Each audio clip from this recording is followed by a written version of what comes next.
वज़ीर आज़म शहबाज शरीफ से तुर्क वज़ीर ख़ारजा हकान फिदान और वज़ीर दिफा की मुलाकात। भारत से हालिया तनाज़े के दौरान पाकिस्तान की मुस्तक़िल हिमायत पर वज़ीर आज़म का तुर्क कौम और क़यादत से इज़हार तशक्कुर।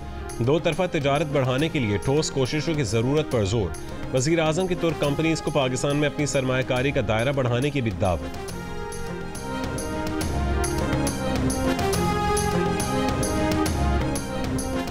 अगर किसी ने पाकिस्तान के एटमी प्रोग्राम के खिलाफ मुहिम जोई की कोशिश की तो ऐसे खौफनाक नताइज होंगे जो शायद दुनिया बर्दाश्त ना कर सके। DGISPR लेफ्टिनेंट जनरल अहमद शरीफ चौधरी ने खबरदार कर दिया। एक इंटरव्यू में कहा है कि पाकिस्तान की जौहरी सलाहियत नाकाबिल तस्खीर है। ये पाकिस्तान की दिफाई सलाहियतों और मौजूदा इलाकाई तवाज़ुन पर एतमाद की अक्कास है। DGISPR ने कहा है कि आलमी दहशत गर्दी के भारतीय नेटवर्क का मास्टरमाइंड अजीत दोवल है। भारत के मज़मूम अज़ाइम पाकिस्तान और बिलखुसूस बलोचिस्तान को गैर मुस्तहकम करने की मुनज़्ज़म साजिश है। भारतीय सियासी क़यादत कई मौक़े पर पाकिस्तान में दहशत गर्दी की पुष्ट पनाही का एतराफ़ भी कर चुकी है। अमरीका और कनाडा समेत कई ममालिक भारतीय रियासती दहशत गर्दी का बता चुके हैं। DGISPR का ये भी कहना था कि फितना अल ख़वारिज का इस्लाम, इंसानियत, पाकिस्तान या पाकिस्तानी रिवायात से कोई ताल्लुक़ नहीं। इस्लाम में जिहाद या क़त्ताल का इख्तियार सिर्फ रियासत के पास है।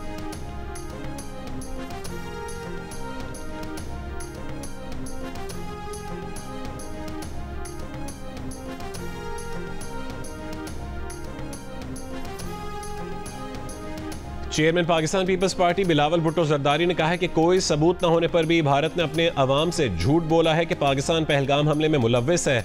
भारत ने आज तक अपने इल्ज़ाम का सबूत न पाकिस्तान से शेयर किया, न आलमी बिरादरी से और न ही भारतीय अवाम से। पाकिस्तान FATF के सख्त अमल से गुजरा है। आज FATF दहशत गर्दी के खिलाफ पाकिस्तान की काविशों का मुअतरफ है। भारत जामे मुज़ाकरात का हिस्सा बने, मुज़ाकरात की मेज़ पर बैठें और दहशत गर्दी एजेंडे में शामिल हो। भारतीय मीडिया को इंटरव्यू में बिलावल ने कहा कि पाकिस्तान में भारत की हिमायत से दहशतगर्द हमले हुए हैं। भारतीय फौजी अफसर कुलभूषण यादव बलूचिस्तान से पकड़ा गया। जाफर एक्सप्रेस हमले का बराह रास्त ताल्लुक भारतीय हसास इदारे से है। आज भारत 25 करोड़ पाकिस्तानियों का पानी बंद करना चाहता है।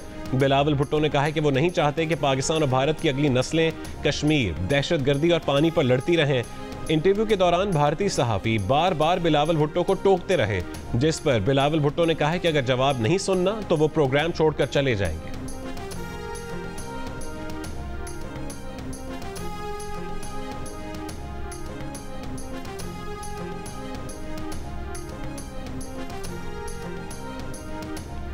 बरसग़ीर में अमन का केस सिर्फ पाकिस्तान ही का मकसद नहीं है। पाकिस्तान और भारत दोनों मुल्कों के अवाम का मुश्तरका मिशन है।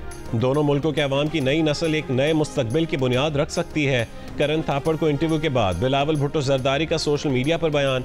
कहा कि उन्हें पता था कि भारतीय मीडिया उन्हें मुनसिफाना मौका नहीं मिलेगा, मगर फिर भी उन्होंने भारतीय मीडिया के जरिए अपना मौक़िफ़ पेश किया, क्योंकि उन्हें भारतीय अवाम ख़ास तौर पर नौजवानों पर एतमाद है। बिलावल भुट्टो जरदारी ने कहा है कि हम दहशत गर्दी, माहौलियाती तब्दीली और अदम मसावात का मिलकर मुकाबला करेंगे। हमारा मुस्तकबिल माजी के तनाज़ात नहीं होंगे। हमारे मुस्तकबिल की बुनियाद पुरअमन, बकाए बाहमी ताउन और खुशहाली पर होगी। माली साल 2024-25 में मुल्की तारीख में सबसे ज़्यादा 38 अरब 30 करोड़ डॉलर्स की तरसीलात ज़र मौसूल हुई। स्टेट बैंक के मुताबिक बैरून मुल्क मुकीम पाकिस्तानियों ने माली साल 2023-24 के मुकाबले में 8 अरब डॉलर ज़्यादा ज़र मुबादला भेजा, जो तकरीबन 26.5% से ज़्यादा है। सबसे ज़्यादा तरसीलात ज़र सऊदी अरब से मौसूल हुई। वज़ीर आज़म शहबाज शरीफ का गुज़श्ता माली साल में तारीख की बुलंद तरीन तरसीलात ज़र रिकॉर्ड होने पर इज़हार तशक्कुर। कहा कि तरसीलात ज़र में इजाफा बैरून मुल्क पाकिस्तानियों की मुल्की मईशत पर एतमाद का मजहर है। हालिया मुस्बत मुआशी इशारे हुकूमती पॉलिसियों की सम दुरुस्त होने की अक्कासी करते हैं। हुकूमत मुल्क में मुआशी इस्तेहकाम के बाद मुआशी तरक्की के लिए पुरआज़्म है।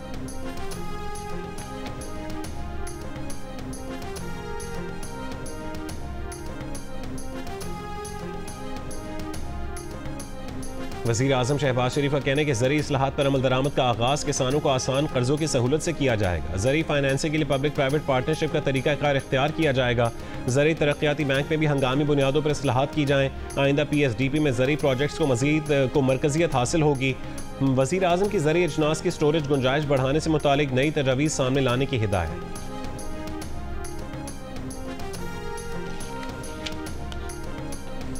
पाकिस्तान में टैक्स वसूली 2021 में भी तकरीबन वही थी जो 2007 में थी। टैक्स अदा करने वालों की सिर्फ तादाद बढ़ी, टैक्स की औसत में कोई ख़ास इजाफा नहीं हुआ। एशियाई तरक्याती बैंक का इंकशाफ। बैंक ने पाकिस्तान के टैक्स निज़ाम से मुतालिक रिपोर्ट जारी कर दी। रिपोर्ट के मुताबिक नए फाइलर्स में से अक्सर ने या तो कम आमदनी जाहिर की या टैक्स की अदायगी से गुरेज किया।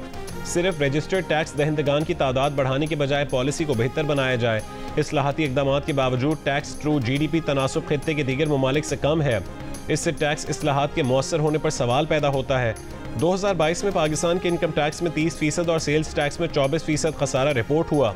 पाकिस्तान की लेबर फोर्स का सिर्फ 7.6% हिस्सा पर्सनल इनकम टैक्स फाइलर है।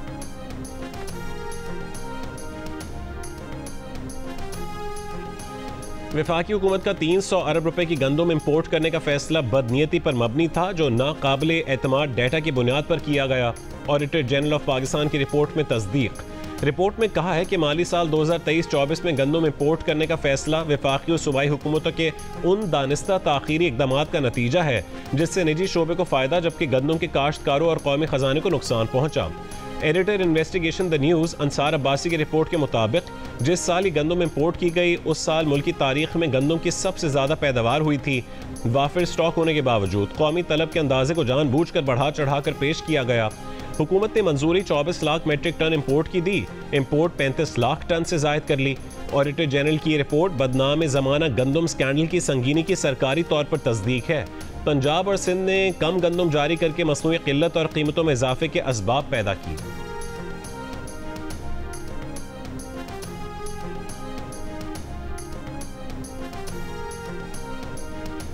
गंदम स्कैंडल पर नून लीग और PTI का एक दूसरे पर इल्जाम। मुशीर इत्तलात KP बैरिस्टर सैफ ने कहा है कि ऑडिट रिपोर्ट पर खामोशी पंजाब में लूटमार और करप्शन का वाज़ेह सबूत है। पंजाब हुकूमत 10 खरब रुपए की माली बेज़ाब्तगियों का जवाब देने से कासिर है।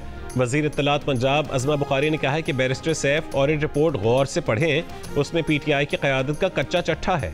जिस ऑडिट रिपोर्ट का आप लोग ढिंढोरा पीट रहे हैं वो रिपोर्ट बुज़दार और परवेज़ इलाही दौर की है।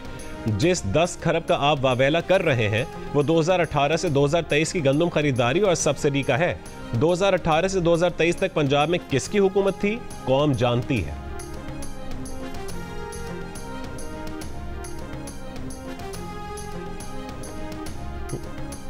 बैंक स्टेटमेंट में जाहिर होने वाला पैसा आमदन का सबूत नहीं, ये सिर्फ लेन देन का रिकॉर्ड है। सुप्रीम कोर्ट ने तय कर दिया। फैसले में लिखा है कि लेन देन का ये रिकॉर्ड सिर्फ तब आमदन करार पाएगा जब उसके आमदन होने के काबिल तस्दीक शवाहिद मौजूद हों। इनकम टैक्स का नोटिस भी सिर्फ काबिल तस्दीक मालूमात पर जारी हो सकता है। सुप्रीम कोर्ट ने कहा है कि अकाउंट में मौजूद रकम को बिला वजह किसी सारिफ की खुफिया आमदनी करार नहीं दिया जा सकता। Chief justice Pakistan justice Yahya Afridi और जस्टिस मोहम्मद शफी सिद्दीकी पर मुश्तमिल 2 रुकनी बेंच का फैसला।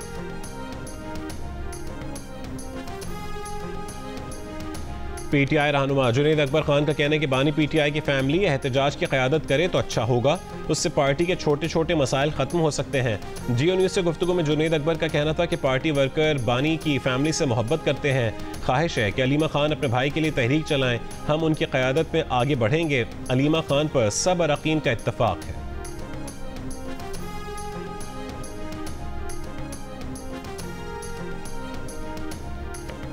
कासिम और सुलेमान अपने वालिद के साथ इजहार यकजहती करने पाकिस्तान आएंगे। बानी PTI की बहनें भी तहरीक में शामिल होंगी मगर क़यादत नहीं करेंगी। PTI रहनुमा नईम पंजोता की Geo न्यूज़ के प्रोग्राम आज शाहजेब खानजादा के साथ में गुफ्तगू। कहा कि इस बार एहतजाज का मकाम D चौक नहीं होगा, तैयारियां जारी हैं। जुमे की शाम कोर कमेटी का इजलास बुलाया है। तहरीक की क़यादत PTI ओहदेदार करेंगे। बानी PTI ने कहा है कि कानून की हुक्मरानी के लिए जो जमातें आना चाहती हैं उनको भी तहरीक में शमूलियत की दावत दें।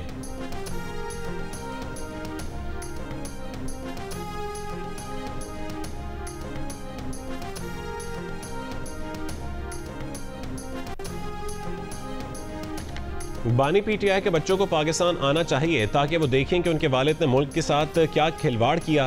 पाकिस्तान आए, कानून के दायरे में एहतजाज करें, हम सिक्योरिटी देंगे। वज़ीर मुमलिकत दाखिला तलाल चौधरी की मीडिया से गुफ्तगू। साथ ये भी कहा है कि बानी PTI के बेटे पाकिस्तान नहीं आएंगे। अगर लाकानूनियत और बगावत की तो 26 नवंबर से ज़्यादा मुरम्मत करेंगे।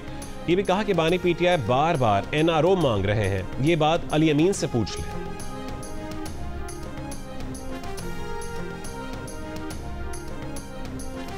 PTI के लिए मुज़ाकरात का रास्ता बेहतर है या एहतजाज का? सहाफ़ी का PTI के सदर परवेज़ इलाही से सवाल। परवेज़ इलाही ने जवाब दिया, पहले मुज़ाहमत होती है फिर मुफ़ाहमत होती है, लेकिन बेहतर मुफ़ाहमत ही होती है। मुज़ाकरात से कोई ना कोई बेहतर सूरत हाल निकल आती है, बेहतरी की उम्मीद रखनी चाहिए। PTI क़यादत ने तो मुज़ाकरात का ख़त भी लिखा जिस पर पेशरफ्त नहीं हुई। देखें आगे क्या होता है। जंगलात अराजी रेफरेंस केस में पेशी के बाद रावलपिंडी की एहतसाब अदालत ने चौधरी परवेज़ इलाही के वारंट मनसूख कर दिए। बन्नू की तहसील मीरियान में पुलिस और दहशतगर्दों में झड़प। पुलिस हुक्काम का कहना है कि दहशतगर्दों ने पुलिस पर ड्रोन हमले किए, रॉकेट लॉन्चर्स का भी इस्तेमाल किया गया। हमले में एक कांस्टेबल मामूली जख्मी हुआ। पुलिस कार्रवाई के दौरान कई दहशतगर्दों के हलाक और जख्मी होने की इत्तलात है।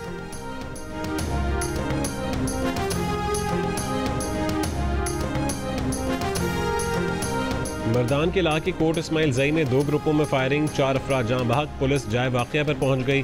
पुलिस का कहना है कि तकरार के बाद दोनों ग्रुपों ने एक दूसरे पर फायरिंग कर दी। मज़ीद तफ्तीश जारी।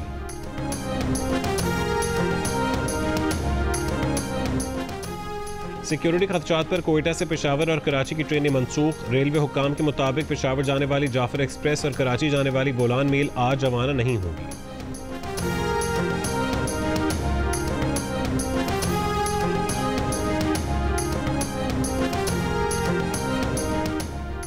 इलेक्ट्रिक के लिए अप्रैल के फ्यूल एडजस्टमेंट पर 4 रुपये 3 पैसे फी यूनिट की कमी की मंजूरी। तर्जुमान नेपरा के मुताबिक सार्फिन को आलमी ईंधन की कीमतों में कमी का फ़ायदा FCA के जरिए मुंतकिल किया जाएगा। कि इलेक्ट्रिक का कहना है कि सार्फिन को जुलाई के बिलों में रिलीफ मिलेगा।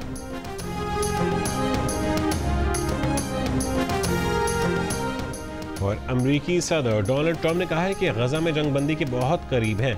रवां या अगले हफ्ते जंगबंदी का इम्कान है। यूक्रेन में जो कुछ हो रहा है उस पर वो खुश नहीं है। यूक्रेन को मजीद पैट्रियट मिसाइल भेजने पर गौर करेंगे। अमरीकी सदर ट्रंप का फिलिपाइन पर 20%, ब्रुनाई, मोल्दोवा पर 25%, अलजायर, इराक और लिबिया पर 30% टैक्स लगाने का ऐलान।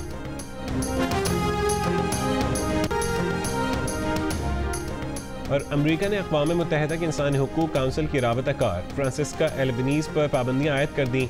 अमरीकी वज़ीर ख़ारजा मार्को रूबियो ने कहा है कि फ्रांसिस्का एल्बनीज़ ने इंटरनेशनल क्रिमिनल कोर्ट को अमरीकी और इसराइली हुक्काम, कंपनियों और बिजनेस एग्जीक्यूटिव्स के खिलाफ कार्रवाई पर उकसाया। फ्रांसिस्का एल्बनीज़ ने कहा था कि गजा में फ़लस्तीनियों की नस्ल कुशी में बाज़ अमरीकी और इसराइली कंपनियाँ बराह रास्त मुलव्विस हैं।